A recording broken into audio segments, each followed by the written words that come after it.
Radio Station, en pleine nature. We're on a 2-week tour of France.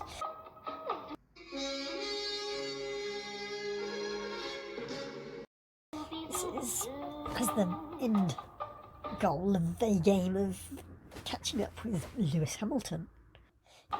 But of equal draw to this partner of mine for the trip is the iconic, the famous Monaco Grand Prix, older than the Formula One calendar itself. I confess that I'm not so much into the racing myself. Growing up, I used to be enthralled and grotesquely fascinated by the crashes. And got to turn around. You all have heard about European aristocrats, ladies and gentlemen, going on grand tour, often taking their elderly relatives to take the air in a spa resort or along the Mediterranean coast perhaps, while also taking in the cultural sights of ancient Rome or that of the papal centre Avignon in France. But the grand tour was, broadly speaking, to get away from the cold and the damp of northern Europe. And it was a winter tourism. When did winter tourism become summer tourism? Well, there's a simple answer for that, really. Americans. The First World War, Americans became much more dominant. There weren't so many gentlemen to escort the ladies around Europe. They'd all been killed off. By each other, mainly. Probably a bit of friendly fire from the Americans, because they were joining late and pretty hopeless. The First World War, obliterating Edwardian era prosperity, saw a transition between winter tourism and summer tourism in the Mediterranean. The supposed reunification of Italy in the middle of the 1800s enabled a political stability that enabled international investment to take place, and Northern European money developed the Côte d'Azur, essentially. We're off to the Côte d'Azur and Monaco to watch the Formula One Grand Prix. Lewis Hamilton has moved teams and he's going to Ferrari. It's like the marketer's dream, isn't it? A British gentleman 200 years ago now that was big in the anti-slavery movement bought up a large area that was the village of Cagnes. Now a marketing hub in itself for movies, films, basically. And he developed the coastal area into a resort town. This was along the lines of so many British resorts, like in Bridgerton, another period drama series of today. A promenade through the park, or perhaps even better, along the seafront, where you could show off your class, your luxury goods. People do still cruise up and down the boulevards of the Côte d'Azur now in their finery, their fine vehicles, their classic cars, their sports cars. It's part of your accoutrement. But the boulevards, seafront boulevards, just weren't there in the past. Even in Nice, and perhaps a day's comfortable horseback ride away, the whole town had always turned its back on the sea. The sea was the domain of the fishermen and the traders, and the town, the hotels, their main entrances were facing the land and the hills, away from the den of thieves, as it was called in Monaco and Monte Carlo even. The Monte Carlo area was known as the den of thieves. Well, it's got tax haven status now, and they've spread out of that little niche to enclose the whole of the enclave. That enclave, so small, is little more than the Grimaldi family garden. How has this little enclave survived? Well, the Grimaldi family used to have a much larger empire, feudal estate, but it got smaller. They'd been after the area for a century, and then that was all they ended up left with. But obviously they had plenty of money at the time, so making sure their estate didn't get any smaller, they offered no income tax to their population. This was shortly before the coastal train route was being realised. I'm tempted to say conceived, but the Grimaldis were fairly politically astute. There was a new change in the law that legalised gambling. They had a good go at setting up a casino in a few different places, but it never really took off. They sold it to the main gambling institution family that had successful casinos all over Europe. Bad Hamburg was the biggest in Europe and Germany at the time. And the tourists from the then established trade made the casino a success, big success. A more recent success for Monaco and Monte Carlo has been that the French have guaranteed that if there's no heirs to the Grimaldi name, then Monaco will still maintain its status. It won't become assimilated into France, even though France are responsible for its defence, its protection, its foreign policy. It was only really with Napoleon's successes that the Côte d'Azur became enthusiastically French. Much of it was Genoese, linked to the city of Genoa before that. A coastal strip, like how Yugoslavia, Croatia, part of Yugoslavia previously, Croatia and Genoa were just coastal strips that were supposed to be part of Italy but never quite made it. Centuries prior, Greeks and Saracens had enclaves, colonies on the Côte d'Azur. The Romans, they were much more interested in the Bouches du Rhône, and it was very much just a relative backwater route, even though now it's a main highway to Italy. Boats, watercraft were the efficient transport of the day, as they seem to be now. There's lots of them. More of luxury rather than functional. Sorry, I'm going to have to pause for a moment. There's a roundabout coming up.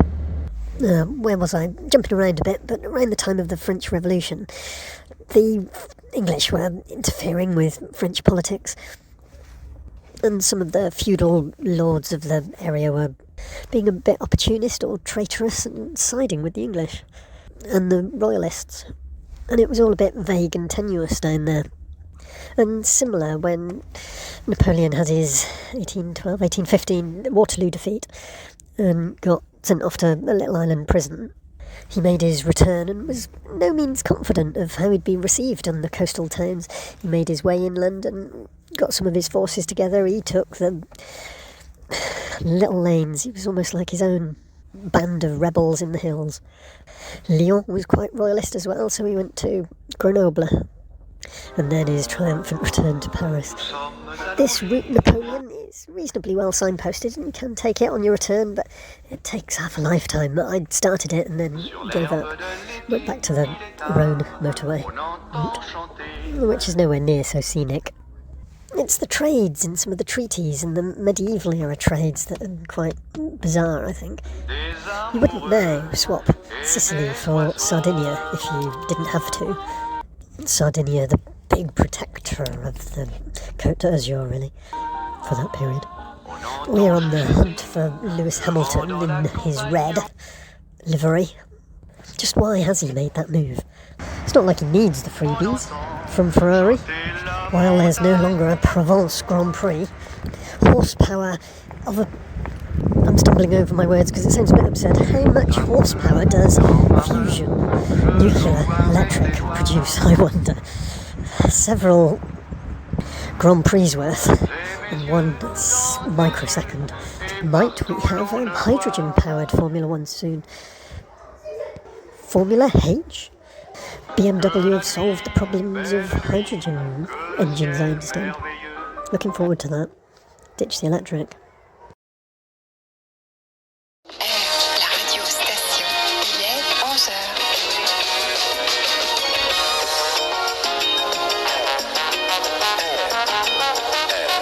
La radio-station.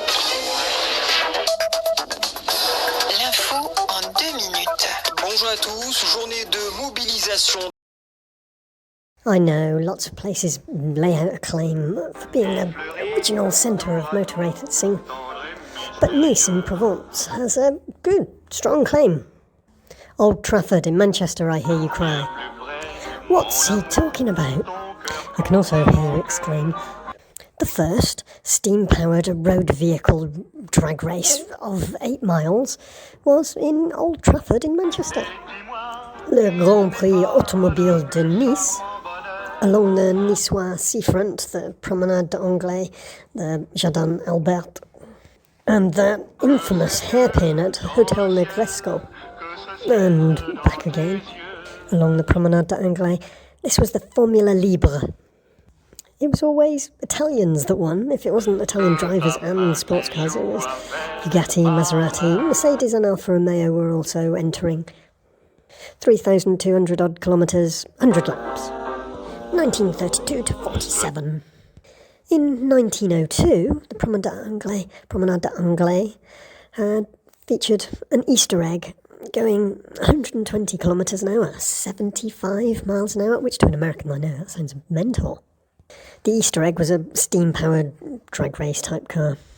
Car rallies were much more the thing to prove reliability. Certainly between 1860, when they would have had no chance at all of getting from Manchester to Peking. Paris to Peking was the endurance race. An Italian won it. But much more popular, Paris to Bordeaux. Bordeaux returned to Paris as a race.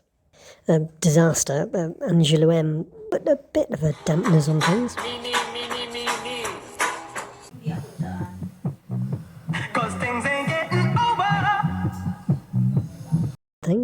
Lewis Hamilton would be Italian Forza.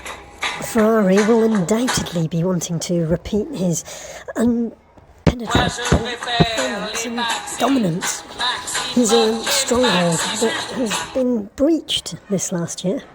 The chateau, the castle in Nice up on the hill, was impenetrable. No one could conquer it from when it was first founded 500 BC by the Greeks, because it had a natural spring and could withstand siege, all the way up until 1700, and Louis XIV got a lucky shot straight into the armoury. I exploded it, but the actual old racetrack of the 1930s was built out of the rocks of this impenetrable chateau. The Promenade d'Anglais was built out of the chateau on the hill. Raw materials were laying down the road.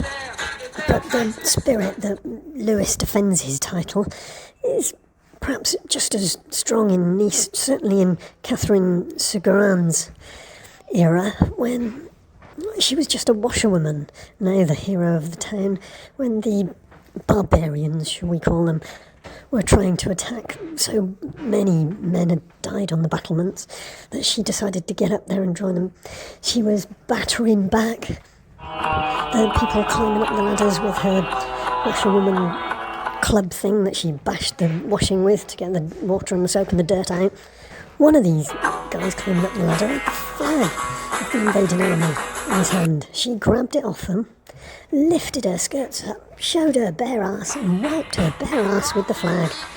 And supposedly, the barbarians were so insulted by this, they'd been defeated by a woman, they disappeared off. Unlikely story, but a humiliating one, created by successful defenders, I suspect, to try and assuage some of the suffering that goes with any siege. Dedication is more Lewis's idea, but we've had the shoey, which is quite honestly a bit of a humiliation up on the Formula 1 podium, with champagne being drunk out of the slipper, the sweaty slipper of a rival driver. And you're just no fun if you don't do it. Lewis, can I suggest getting hold of the Mercedes flag and wiping your ass with it when you win for Ferrari? Then you'll get the Tifosi on your side. They haven't been that friendly to you in the past, have they? It'll work, I'm telling you. At least be as contextual enough as to do it when you're at the Monaco Grand Prix. Stretch out a couple of laps and you'd be driving down the Promenade d'Anglais anyway as part of your race, wouldn't you? So close. The English way, it was called previously. This has real connotations and always has had. You need to... The gay way is sort of how you might say it now. Yes, the chateau walls were being ripped down to lay the foundation stones. But really you need to understand that Mardi Gras, the third Tuesday before Lent. But it's much earlier now, it's like a February festival. 1200s, just a flamboyant king. Wanted to make everybody like him, so didn't give tax concessions, but conjured up a festival. There's only the Venice Carnival that's older, 1100s that one, and quite the licentious event.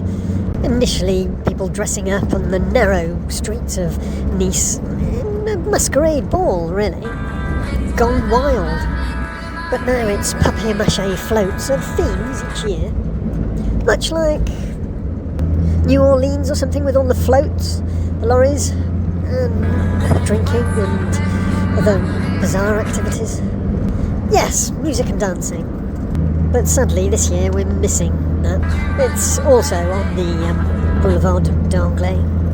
But these British people funding this promenade, you also can put into the mix that there was the youths that were being chaperoned by the people that were recuperating, going to south to warmer climates for their health. And then there was those people on Grand Tour that the family just wanted to get rid of and out of the way because they were being embarrassing. Gambling, perhaps. And those too often on the venerie for boys and girls. And then there's the poor fisherman whose area this promenade was cutting straight through, and for the whole length of it, directly adjacent to. They had families, they had seasonal work. What did the sailors do for much of the season when they didn't have much employ? They had sons and daughters of their own as whatever income they could bring into the family. The English got a bad reputation in Europe. They were one of the wealthier nations, and they were flaunting their wealth. Nice had all the charms of Italy and the population. Large family culture and roles within that. And the British milked it like sex tourists of their day. And their proclivities got them a certain reputation. Got us. Got them. Got us. Not sure. They were like the Formula 1 drivers of the 1960s, I tell you. But so popular was the promenade that the Genoa and then the French took it much further, extended it. If they didn't, you wouldn't have had the drag race of the 1930s and the hill climb as well that was introduced to stretch out the few days of the calendar rather than just the main race. Prescott hill climb. Yeah, all the classics there. But they were all established in the 1930s in Nice, along with the main event of lots of laps round really quite a short course. There is the Bloodhound project that you might want to look up. There's a British guy that's created a supersonic car, land-based on wheels. Supersonic car. Only goes in one direction. You'd have thought it would have to have complex aerodynamics to keep it on the ground, but it's just like a rocket on wheels, really. Computational fluid dynamics is the interesting bit about it, if you ask me, rather than the brute force of it all. And the juxtaposed contrast of hot and cold materials. BMW hydrogen-powered vehicles is what I've been holding out for with my old jalopy van for the last 10 years. Yeah, put me on the short list. But I have to add, and it's partly because it's such a tourist trap, but the double row of, well, single or double-storey buildings that once upon a time must have been fishermen's huts. The double row seems a bit excessive. Restaurants both sides. There's nowhere where they can put their rubbish, really. So you've got that never too far away. The jumble of stuff that goes with a restaurant, at the very least. Some really lovely niçoise salad. No, there's loads more to niçoise food than just... But that tourist trap and the lack of edge that you get in Montpellier... a double row of tourist trap, if I said that, straight off the seafront before you could get to the town. I wasn't wild keen on Nice like I really thought I would be. Sorry, but there weren't really enough other promenaders on the big wide, and I'm sort of, or of interest anyway, and I found myself looking over the edge onto with people on the beach, which just isn't really fair or on. I seem like a repressed American sex pest or something if I don't open my mouth. And I can't help but think that the views would be slightly enhanced by a bit of a chateau up on the hill or something.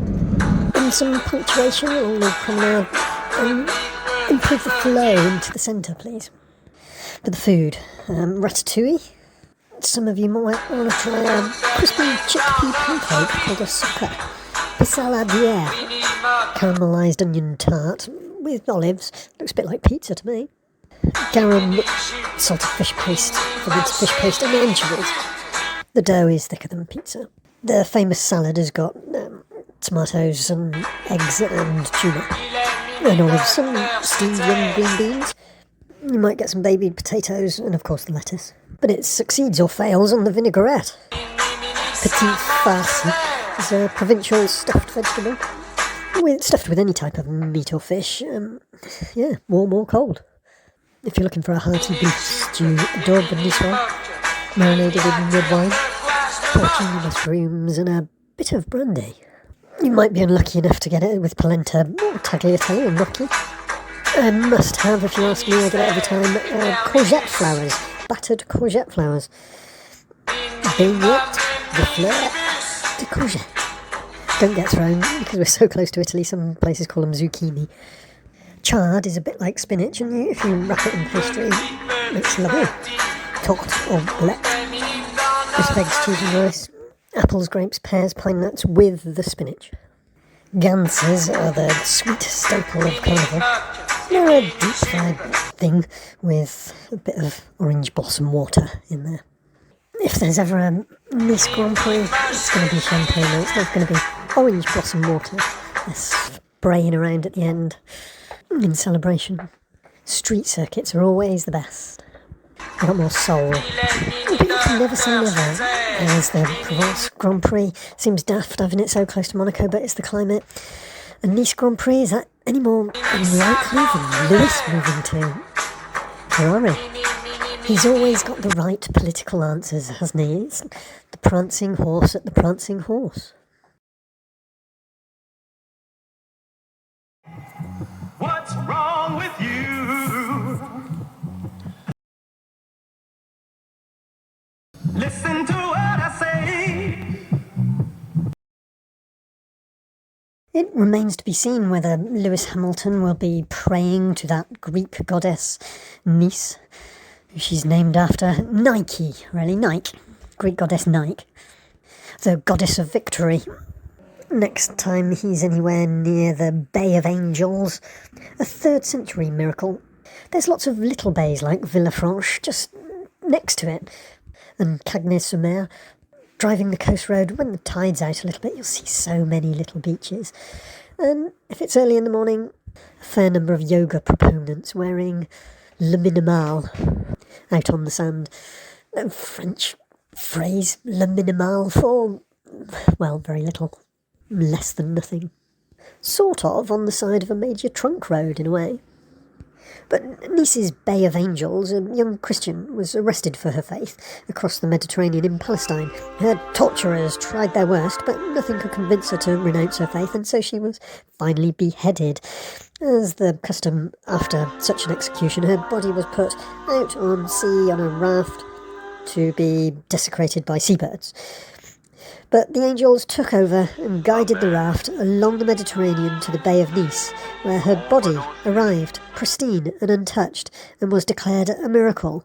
The bay is named after the angels, and the young martyr became Saint Reparate, patron saint of the old Nice Cathedral. I do like a good gruesome saint story. There's a whole another doobry I've done on that on the channel. But there's a Jewish street in Nice, the hilltop village that the Nazis built an elevator up to so that they could shoot down on the triangle. You know, the nice triangle. The elevator shaft was the water spring of ancient times. The lift is still there, and there's a little bit of a hippie vibe to the festival at the top once a year. Oh, but when the castle was getting a bit full, everyone had to move down to the bottom. To squeeze their way up into the triangle.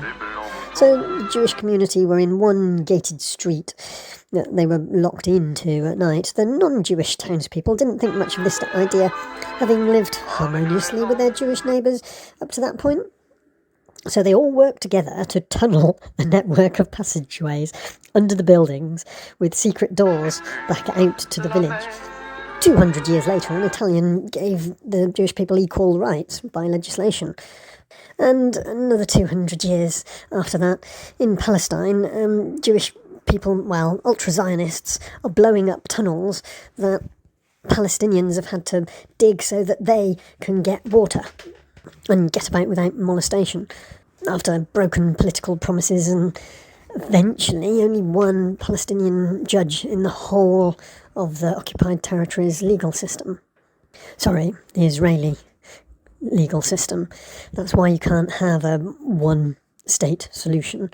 The occupied territories don't have any such thing. Quite the role reversal, but worse. The occupied territories, of course, a little bit like what settlers did for the North American Indians, Native Americans, and sadly increasingly like what the Germans and the Polish did for the Jewish people before they had the nation of Zion. A gift from the British rather than a broken political promise. But Formula One contracts are littered with broken political promises, aren't they? They make a deal and then, well, there's buyout clauses, I suppose. A little bit, these deals, a little bit like the Belle Epoque casino in Nice's 1920s golden age. At the end of a long pier which seemed to float in the bay, this glittering gambling mecca was fraught with mafia and corruption. Well, practically Italy until 1860, and was mysteriously burned down 3 days after opening. It was quickly rebuilt and took its place as a major player in Nice's vicious casino wars for many years. It closed during World War I, and then World War II, the Germans used all its metal to protect itself from Allied invasion. When that eventually did come, it wasn't through the Bay of Angels landing. It was 300 taking on 3,000. Local militias broke into an armoury, managed to get about 1,500 supporters once they'd got all the guns.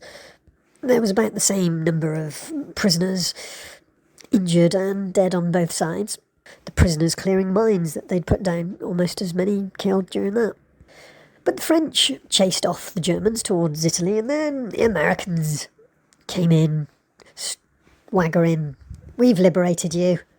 Babazouk was the monster's lair, the old town. Even until the 1960s, people were still getting ice from the ice cart rather than any refrigeration. Laundry was washed in communal tubs, garbage was dropped out the window, and rats all over the streets. This was part bad choice of politicians, corrupt pork barrel politicians, embezzling. But then there's a long history of this. 2 consecutive 30-year terms don't really help, perhaps. Just put temptation in the way. A little bit like Brexit, perhaps, when Italy was ceding the area to France. It was a political decision from on high, but they needed the population that had property to ratify the agreement, and they had a vote. There was all manner of propaganda and coercion, and just plain physical violence, to make sure that the vote went the right way. The population still weren't keen, and it just had to be rigged. But France got the Côte d'Azur. And this was Nice chose France. Not a headline, this is like the mayor's speech headline. The victors write the history. But a little bit like the Americans strolling in and these bent politicians, there was a statue of Apollo that crowns the Masséna place. There is a statue of Garibaldi in his square, but he's not so well blessed. Apollo has had his ups and downs in the 70s. It was quite a rocambolesque and risque issue that it was just too big. A fig leaf wouldn't cover it. They were never going to be a fig leaf over it, but there were complaints about the size of the statue's member from the locals. Le Minimal holds no secrets. Do you have an endowment maturing? Would you like to purchase on the Côte d'Azur? famed of Henri Matisse, Chagall, Picasso, Renoir, Cocteau, Modigliani. But the Riviera isn't only a sunny place for shady people. Friedrich Nietzsche, Paganini, and a bank heist through the Nice sewers. Elton John, Tina Turner, Keith Richards and Bono. I'm braving the sewer that YouTube can be. Without hate, without arms, without violence. But will I come away with 29 million euros worth? Play a cat and mouse game with a rich young heiress and escape to Argentina? I'm not getting mixed up in the Zampa crime family of Marseille. I'd rather not get mixed up with AdSense and Google. And the money? Well, it was used to set up the Renault Formula One team. A bit of rivalry, and the Ferrari was bolstered by an Argentinian investor around the same time. I just made that Formula One link up. Sorry. I won't do it again. I just wanted to see if you latch onto it, if I was believable. I feel rather ashamed of myself doing straight humour like that. But we must move on. Cagnes sur Mer. I'm saying it so you can spell it if you need to. Cagnes, I think, is more like the French pronunciation, like the singer that you might have your own opinion on with the overexposed girlfriend. Overly self-publicising, you know what I mean. Cagnes sur Mer, Renoir, Pierre-Auguste Renoir, 1907. It's just as good for anyone's arthritis, really. Maigret, the French detective, the Mr. Bean actor was in that series. That writer was done here. The famous lithographs of the Paul Gauguin era, Georges Charrière, of the Théâtre Tertre in Montmartre, had a big influence in popular culture and art. Fauvists, very bright, very vibrant colour art. It's also the hippodrome of the Côte d'Azur. This is a horse racing venue, not a video arcade and gambling palace. Well, I suppose it is. Les Colettes, Renoir's estate, surrounded by olive trees and medieval castle. And the Cos area. What Italian fishermen were doing when the British had their big plans next door. There's the Grimaldi Castle Museum. Yes, it's just a suburb of Nice's nice little cove. But hop off the train and have a look. I know I'm supposed to be on a vintage car tour of France. But you can't drink the wine when you're visiting a vineyard if you haven't gone on the train, can you? And if you haven't had French wine with your food, you've hardly had the whole experience, have you? Can I suggest you don le minimal and see if you stop any traffic? But don't, please don't, anywhere you go, disappear off into the rocks, where those swingers swing their Apollo. Endowment for your delectation? Fig leaf free. You're looking kind of down to me. It's really interesting, Formula One, in that it helps me fall asleep nicely on a Sunday afternoon after my lunch. Roast pork, beef or lamb and nice crispy potatoes.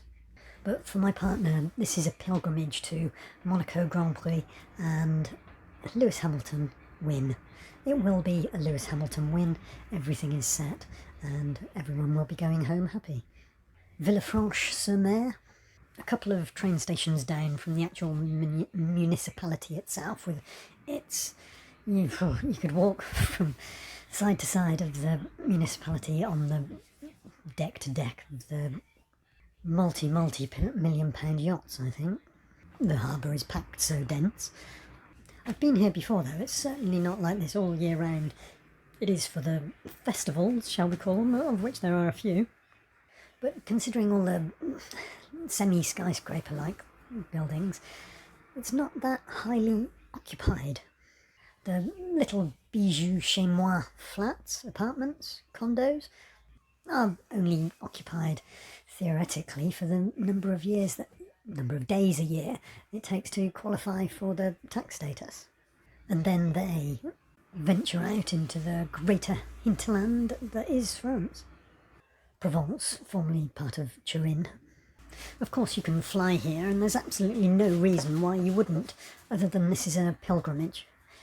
And we're using our, in case you're curious to what it is, it's a vintage sports car now, a Vauxhall VX220 that at what might prove to be the height of global civilization before 2008-2009 was a mass market manufacturer's version of the Lotus Elise, based on an aluminium chassis and a saloon car engine, naturally aspirated, and a turbo.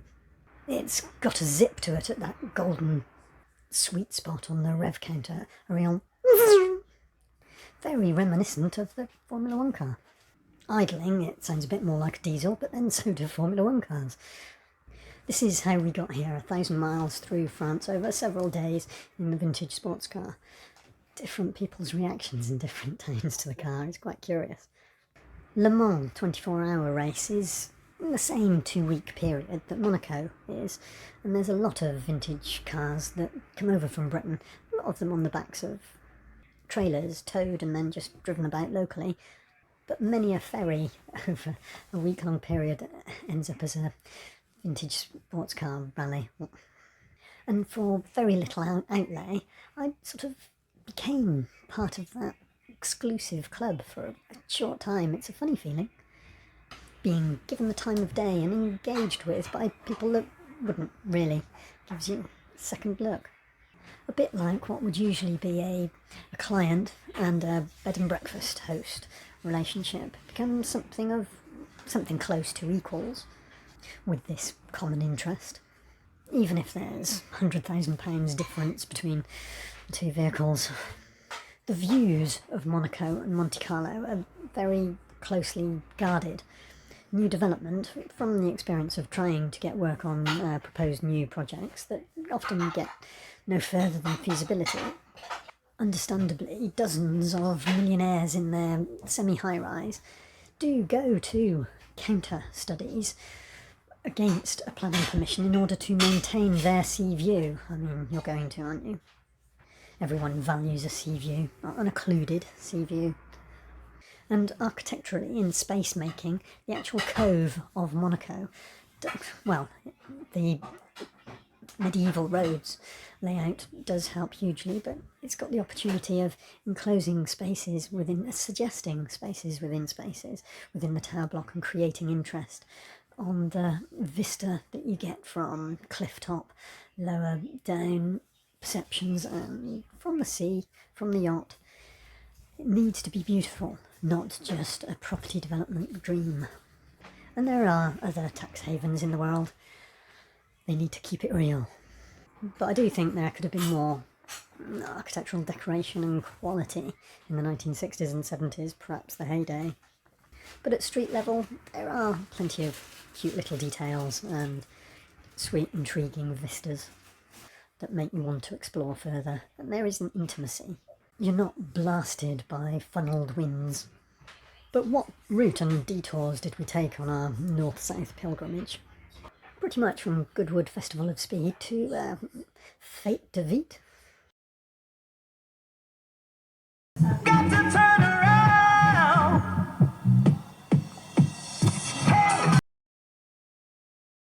How's the vintage VX220 doing? Hasn't missed a beat. I did manage to give myself a bit of a fright when I looked down at the temperature needle in the drive the track traffic jam that it is around Monaco. A traffic jam to get in and a traffic jam while you're driving around, and whatever time you get there, they need to keep the track clear. I was able to walk round literally in bare feet when we were doing the pit walk. For the whole, I walked the whole track as well as drove it, and I could walk it in bare feet without a second thought. It's so clean. But a naturally aspirated engine, if it's not moving, it does risk overheating. But even on a hot day, I think they've built in plenty of tolerance. Put the heater on a hot day, save the car and not yourself, if you're really worried. Of course, when you're parking, leave the top down, have nothing on display, then you're not going to get the lid ripped open to try and get something inside, the thief having the perception that there must be something somewhere worth having. Now, I will point out, if you've never really been in a sports car before, how important that windscreen behind your head is. It's important to be able to control the wind, so you're not bashed to death by it, made ill by the buffeting. It's sort of like a science to the wind flow. Adrian Newey used to be the guy that controlled God, really, as it travelled around the fairings of the Formula 1 cars. If your two-seater doesn't have the wind screen in front of and behind you, and you can take off your soft Targa-style roof, then you've made the wrong choice of sports car and you're making it hard work for yourself, really. But just a bungee, you will sort of need a headscarf or a hat type thing as well, but it should stay on. But we're leaving our Villefranche sur Mer Airbnb, where we've got to know so many pit crew just from having a chat on the train where they on their way to theirs. YouTube and Airbnb, the option for obese people. Our host, a huge old lady with a 30-year-old boyfriend and a sea view investment to rent. Meeting Lewis, the cherry on the cake for her. The partner, not the Airbnb host. There's very little similarity. The win, a given, but we're heading north now. The Grand Prix is over. QR codes have made me able to discover a new wine village really worth visiting. A really fruity, fresh red wine that you can drink cold. But you might want to stop at Le Hermitage, Cave de Tain. You might want to hot foot it straight to Lyon. Lyon's got a food hall, a covered market. It could be argued that this covered market is the culinary capital of the world. But make sure you get there between the right hours. 12 till 2. To make the most of it. You will be heading north from there and get a good night's sleep. Old Town Lyon is worth seeing though. Route d'Or and Bourgogne, Burgundy, Dijon will be our next stop. Stay as centrally as you can. You can see the money. The money's mainly from wine. It's not far from the Champagn region. Not that sort of architectural expression doesn't just come from the money of mustard. Beaune is a small town that you might want to consider as an alternative, which has a good mustard shop if you're interested. We needed to carry on further in a bit of a hurry. Got to get back for work. If you just wanted to see the whole architectural style of France in one town, you could do much worse than visit Chalons and Champagn for a few days. Very enthusiastic on Bastille Day, all the bands around town. You've got the oak timber framing expression of medieval times, you've got carved stonework, and you've got steel and glass that is used spatially, not and creatively, nicely detailed, not just the architectural expression of mere sculptural building is what you get for the most part throughout France. I suppose it's good that the money is spent on making an architectural expression that people see in an industrial or business or commercial park area, grabbing your attention from the side of the road as you drive by for the advertising of that product. But it is just a sculptural object in isolation, a bit like a pyramid, an Egyptian pyramid is a sculptural object in a desert. France has managed to keep its old towns, its little villages, but there is a dross of the same commercial shopping parks outside of cities that you have to wade through to get there. Troyes is one of those rare timber-framed jewels that you just don't get in Germany anymore.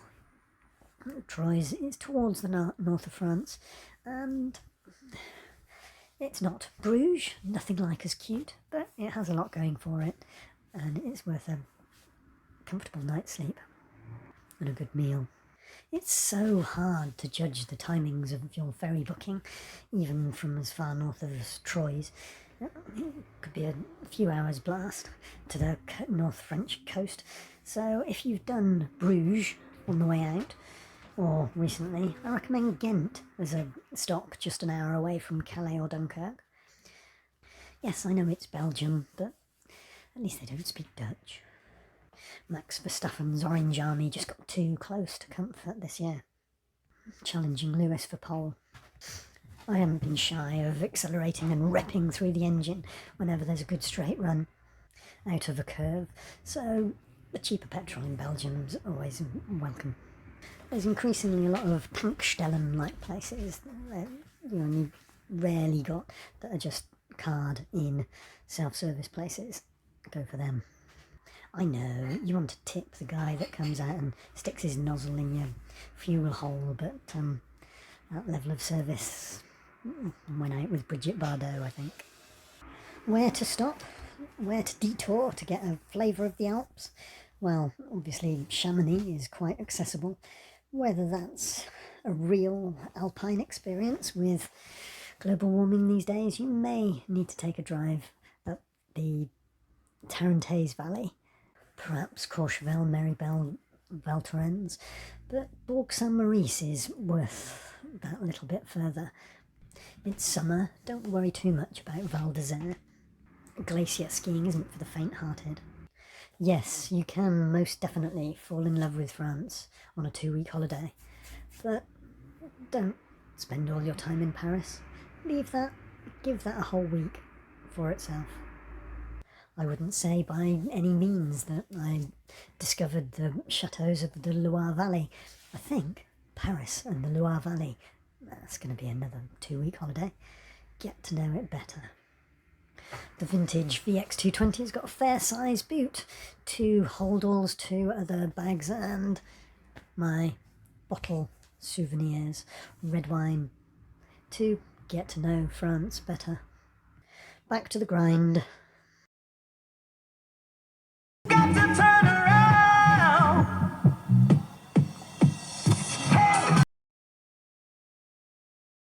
France, so easy to fall in love with, every scrumptious little cute morsel of it, even though Remblochon is Paris. But if you decide to live there, it can be a demanding, high-maintenance relationship. Got to turn around. Nice to revisit why you initially fell in love. While France does use an investigating procurer judge judicial system, primarily it's a hue and cry based on the social consensus of the majority, and that can pendulum on a number of issues. Got to turn around. Can you see France in a 2-week vacation? Is one of the questions we're trying to ask ourselves here. Many Americans think they can see the whole of Europe in a 2-week vacation. They can't. Get a flavour of, get to know, 2 very different things. If you're excluding Paris and the Ile-de-France, which is all that France is, in a way, yes, you can get round the country and start to feel like you're getting to know it. Its varied history and landscape, climate, people and customs give it a very different air in very different areas. All over, not so long ago, were city-states.